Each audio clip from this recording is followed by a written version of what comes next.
In this video, we are going to make something very useful for our plants. A simple system that gives compost tea directly to the roots while also turning waste into rich compost. This project is easy, and by the time the season ends, you'll have powerful compost ready to feed your garden beds or fill your pots. So let's begin this exciting process. The first thing you need is a container. Look around your house and try to find something you're not using anymore.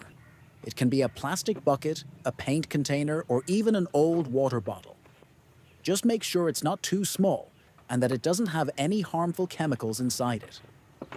Once you find the right container, wash it if needed and start making holes in it. You'll need to poke holes on all sides, at the bottom, and even on the lid if you're using one. These holes are very important because they allow air to enter and compost tea to come out.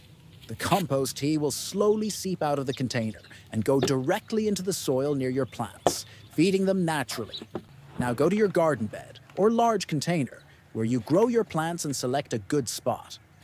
Dig a hole according to the size of your container. Make sure it's deep enough so most of the container goes underground, leaving only the top part slightly above the soil level. Once the hole is ready, put your container into the hole and gently add back the soil around it. Press it down a little to make sure the container stays in place and doesn't move. This setup is now ready to receive your waste and begin the composting process. The exciting part starts now. Begin filling your container with kitchen waste. You can add vegetable peels, fruit scraps, coffee grounds, tea leaves, eggshells, and even pieces of spoiled bread. Do not add meat, oil, or dairy products. They can smell bad and attract unwanted pests.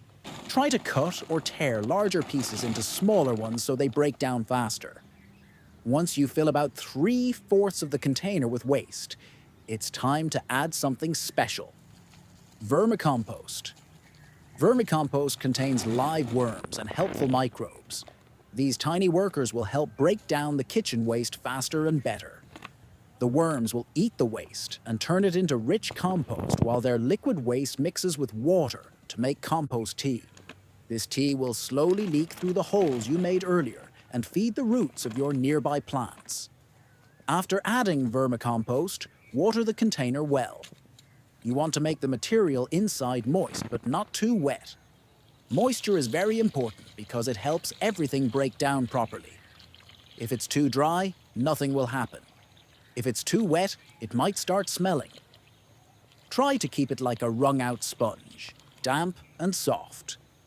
Once you water it, cover the top of the container with a loose lid or tie a cloth over it. This will keep mosquitoes and flies away and also keep some moisture inside.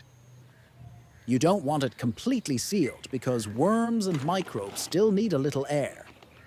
But you also don't want it open for insects. Now you just leave it and let nature do its work. Every few days you can check the moisture and add more kitchen waste. After a few weeks, you'll notice that the waste starts to go down as it gets eaten and broken down. That's a good sign.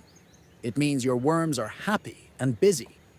You can keep adding small amounts of waste every few days or once a week. In return, your plants will keep getting a steady supply of compost tea, which improves their growth, helps them fight off diseases, and gives them strength to produce more flowers and fruits.